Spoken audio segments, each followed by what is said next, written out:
So the first round against the Funk Brothers, they have 1 million hit points and they attack for 7,625 every 2 turns.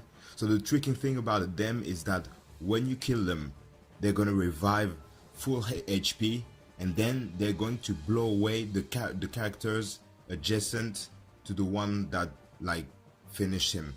So basically, I'm gonna finish him with Shiki. And as you can see, like Sabo and Kinemon are going to be blown away. So we're using Mihawk Legend Friend Captain, so make sure that he doesn't get blown away when you finish the Funk Brothers. But other than that, if you didn't make the mistake, it's pretty easy. You just pop Mihawk Special and they're done.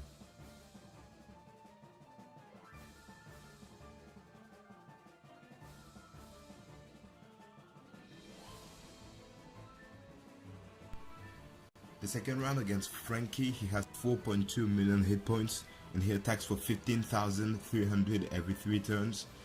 So he will shuffle your orbs and including block orbs every 2 turns.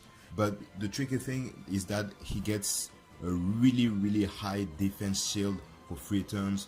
So you could either wait out for those 3 turns and then attack him, or you can use the new star of the Colosseum like Magellan. This guy is so good for Colosseum. So as you can see, I just brought a double Enel team and we're just going to look at Frankie slowly dying before us. Really easy fight.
Round 3 against King Ju, he has 8 million hit points and he attacks for 7,000 every 2 turns.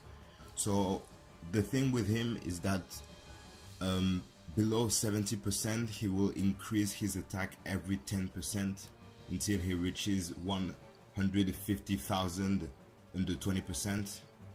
So 8 million hit points is a lot, but we do have Magellan, so it makes it really easy.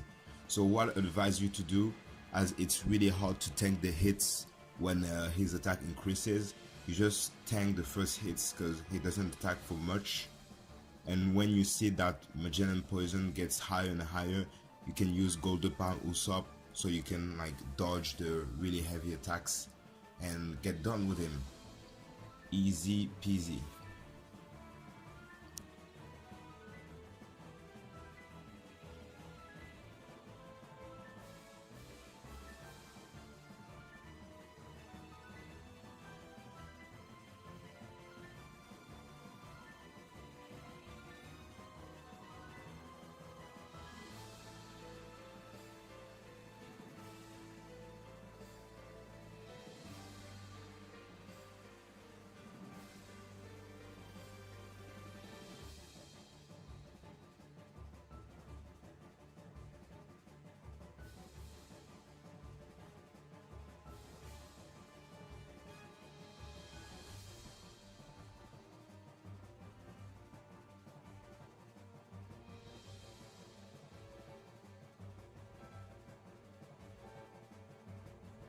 The fourth round against Bosh got 3.82 million hit points, and she will preemptively give you all badly matching orbs, bind one of the 2 bottom row characters for 10 turns, and then lock your chain at 2 for 99 turns. So that's what you saw me right there. I used Boa on the previous stage so it can cancel out her debuff, but as we will see, it was pretty much useless. You don't have to do it because at the end it was pretty much overkill. So you can kill him with this team, kill her, sorry, with this team without the 2.5 chain multiplier. It's just too overkill. So yeah, just bring friend Zoro and you can done with her really easily.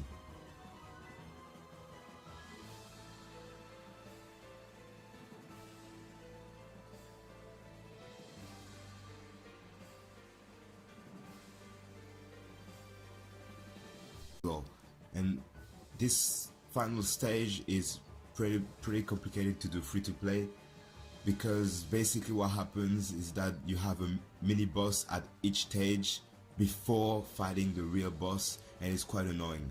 So as you can see, on the first stage we fight against Sebastian, and the thing is, once he dies, the color of the character who killed him will be paralyzed for 3 turns, plus every other characters from the same color. So as you can see, I killed him with a Nekomamushi, so every side character would be paralyzed for 3 turns.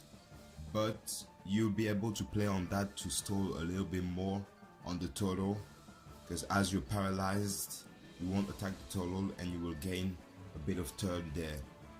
So yeah, I'm using this Aokiji Nekomamushi team, striker team, Aokiji to have more health, because as you can see, also Sebastian, he reduces your health by 80% once he dies, and it's really hard to continue the Colosseum when you lose that much health from the beginning. So yeah, now we're just stalling and we're preparing to go on the next stage, and hopefully everything goes good. But if the video is out, it means everything was good. But anyway, we'll just finish this total, and on the next stage we will encounter 19, and what will happen is that she will preemptively give you all mid orbs, so it's really good. Oh yeah, and bomb orbs, it's really good if you want to heal for a bit, but remember that Nekomamushi count these orbs as non-matching and you get no boost. So that's why we brought Aokiji, to be able to kill those girls so they don't despair you.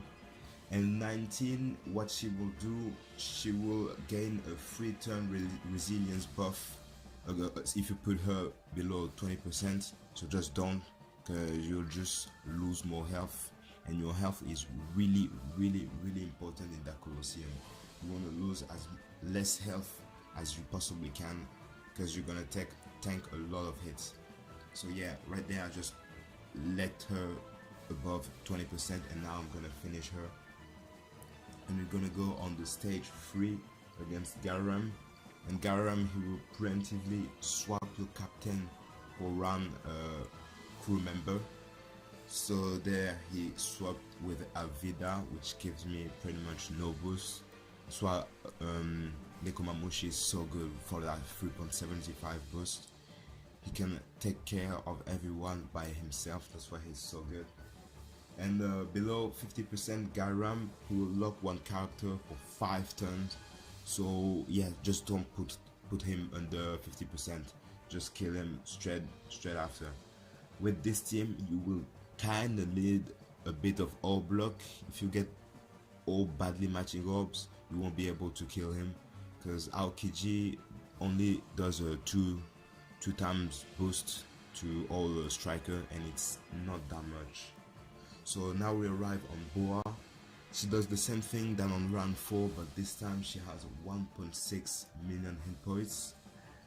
And yeah, it's gonna be pretty tricky, because she locks one of the bottom characters for 10 turns, and I basically have to stall for the 7 turns, so my character will be ready for the last stage. And remember also that she will clear all buffs every 2 turns. So that's why I've waited for the first turn before using my Sabo special. Otherwise, I wouldn't have been able to use Sabo on the second turn. So be very careful about that. only use your special after she clears buff if you want to have 2 turns of that special. And yeah, we're just going to use Sabo and try and kill her as fast as possible to try and leave the room, because every 2 turn, every 4 turns she will boost her attack. Yeah, she will double her attack for 2 turns. So if you could bring a damage reducer, that would be really cool, but I'm keeping Alvida for Byrnndi World. So it cut right there, I'm really sorry, but I just killed her with the second turn of Sabo special. I'm sorry it cut, but hey, what can you do? And yeah, now we're just stalling for young Whitebeard. And as you can see, it was really close, I almost died. So that's why finding a free-to-play team against World is really difficult. But yeah, I managed to survive, and we're just going to stall out for that last turn, and then we're gonna go on World. So the World, what does he do? He has 3.52 million hit points, and he attacks for 4,124. And the basic thing with him is that every turn he will increase his attack by a further 0.25 until he reaches a certain amount, but under 30% he will attack you for 150,000. So don't put him below 30%. And at this point, yeah, we pretty much won. We used all our specials, and I didn't want to take any risks, so I killed him in 2 turns because I wasn't sure, because of our KG, that I would be able to kill him in 1 turn. So yeah, don't take any risk. If you can tank a hit, just do it. So as you can see, I left him above 30%, and yeah, right now we are just going to finish him. So Byrnndi World is a really good Colosseum character. You wanna know why? 2-time all boost to shooters. There's nothing else to say, just max him. Yeah, just max him. And yeah, that's pretty much it for this Colosseum. Thank you guys for watching, and I'll see you next time.